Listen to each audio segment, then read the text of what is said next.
Oh hey there. Hi. Welcome back to my video. I'm Stitch, and today I decided we're starting a new series. I know, right? Crazy, scary, and amazing. And so the new series I thought that would be fun to start is something that I really enjoy, because one thing I enjoy is YouTube. The other thing I enjoy most in my life is art. So I thought we'd do a series of art and art history because I got a bachelor's in it, baby, so why not talk about it? In this series, we're going to be talking about a whole bunch of crazy things. We're going to talk about artists, of course, and the history of these artists. We're going to talk about popular artists. We're going to be talking about controversial artists. We're going to be talking about some of my favorite artists. We're going to be talking about a whole bunch of different things, and each episode is going to be catered to that specific person. So, for my first video, which is now, I have right here my little computer because I am doing research on these artists. I have an artist that I'm going to go into, and I don't know if I'm going to do all of it in the same video. There might be a part 2, because this is an older research thing that I did on. So what I want to do for my future videos, I want to include also some slides and stuff. And I do have an older slide, but I want to make it slightly interesting.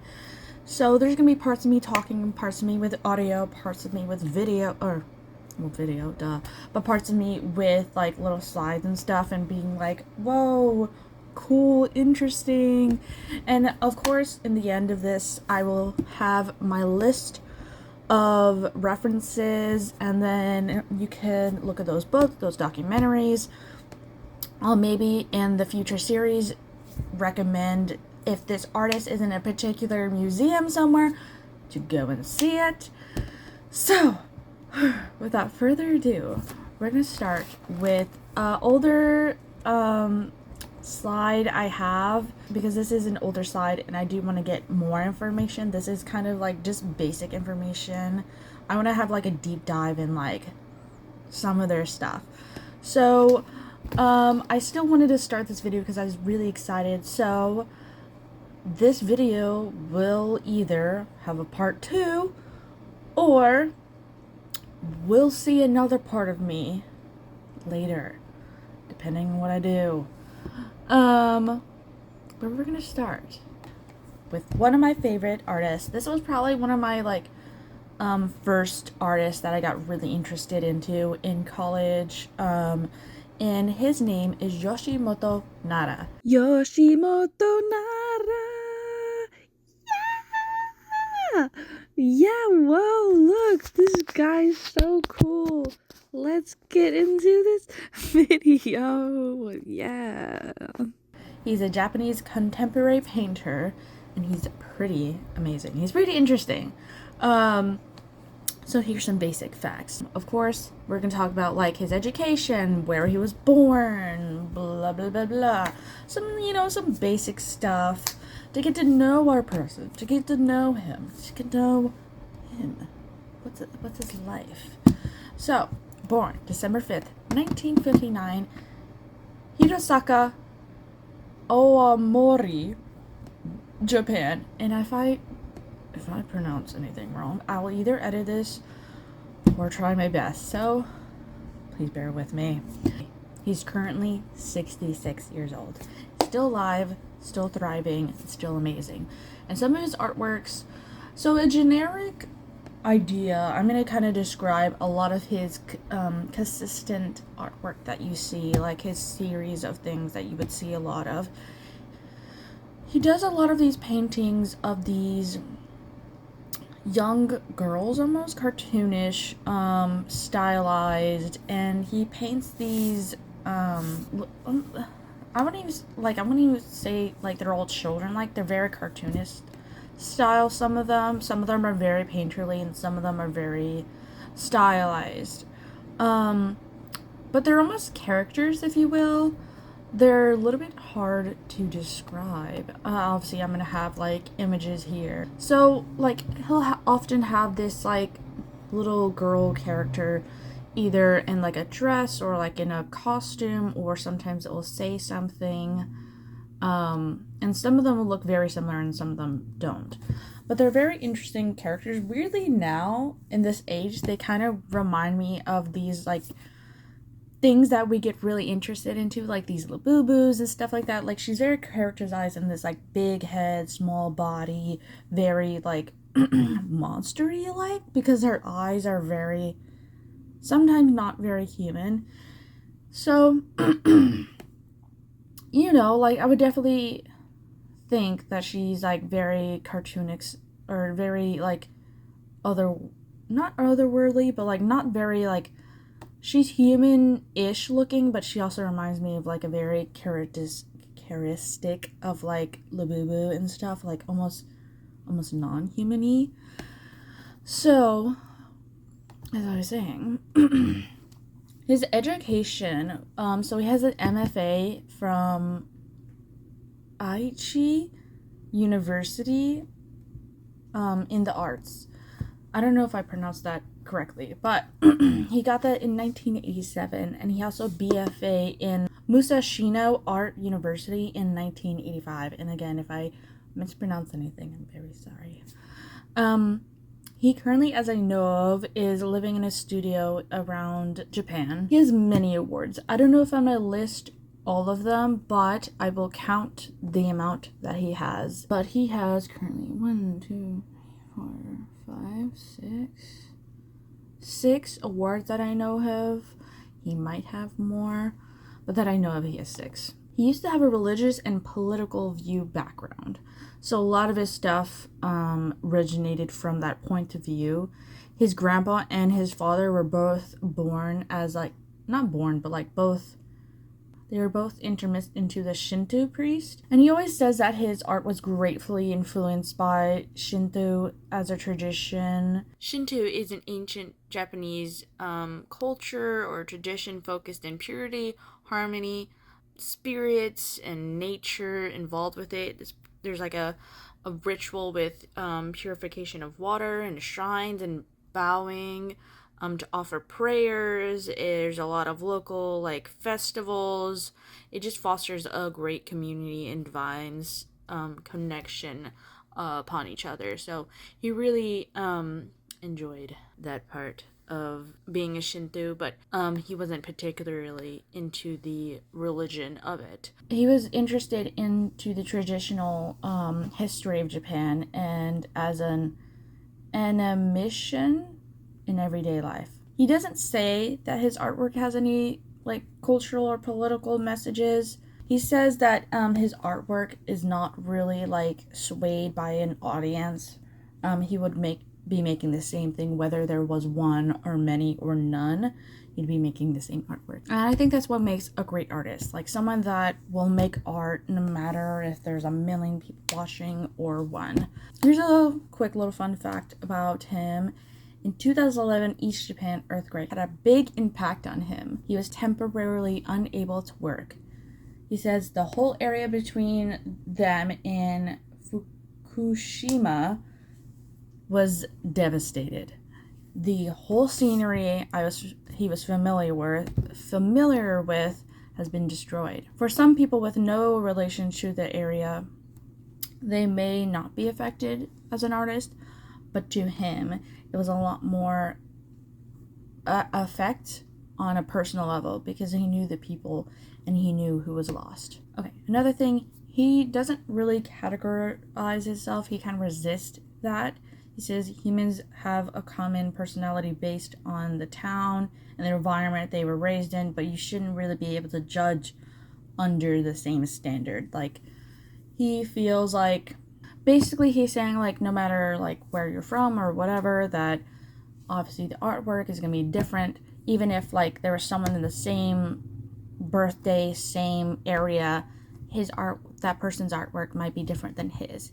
Like, you shouldn't be judged based off of the area or environment. You should be judged, obviously, as an individual person. I'm going to be listing a couple, like, famous art pieces that he's known of, and again, these little girls with these unsettling viewer, and some of them have, like, a hint of violence on them. A lot of them were sometimes sold for millions of in Hong Kong dollars, which I don't remember the name of. A lot of his artwork that I have, I think the oldest I have is 2019. He most definitely has more artwork. I just have currently listed from like 1999 to 2019, and I'll probably show some more. We have Dead of Night. Okay, so this one's one of my favorites because it kind of shows like the two sides of his artwork. It shows like this innocentness and then the spirit of rebellion, some imagination, and it embodies like a lot of like feelings into a character, especially this one, which is interesting. It's not like having a specific like expression on it, but like through its eyes and through the way it's painted, it is interesting on how much it can convey through something so simplistic, which is really cool. So some of my also favorite things about his series is some of these kind of like, even though he says his artwork's not political, to me they are in today's society considered political.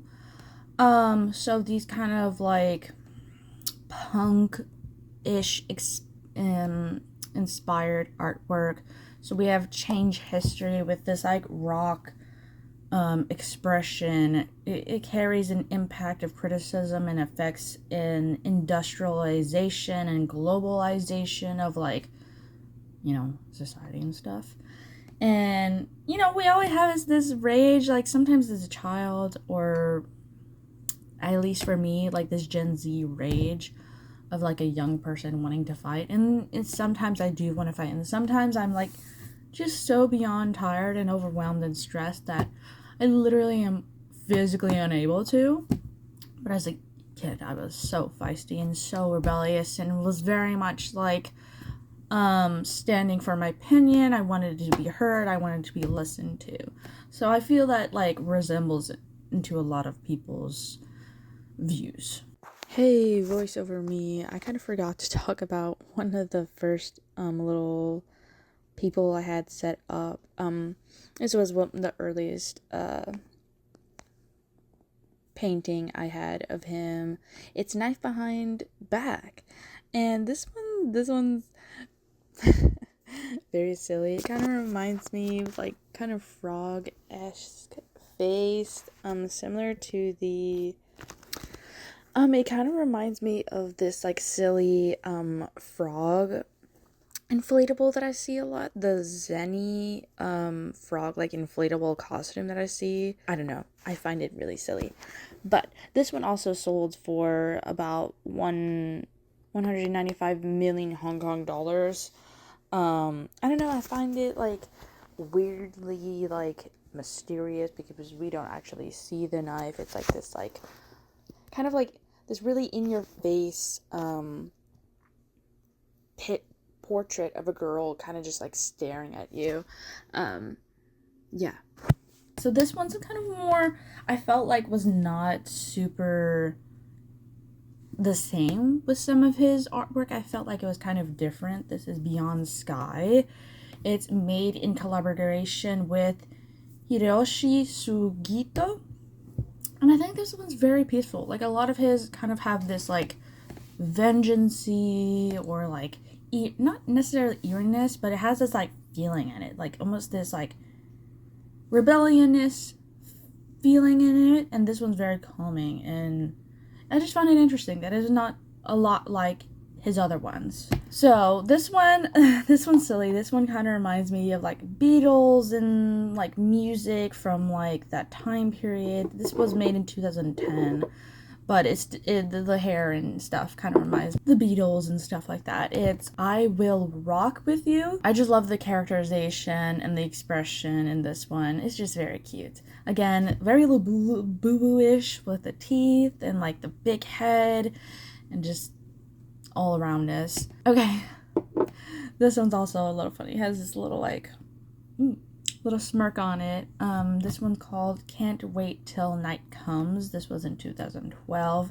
This one, at least I think on my list, is one of the like higher selling things. I think this is one of his most famous ones. But this one sold for Hong Kong dollars, of course, 92,875,000 in Hong Kong dollars. Anyways, okay, this was his own dedicated sale in Hong Kong on November 23rd in 2019. So semi-recent. Like, this was sold very well.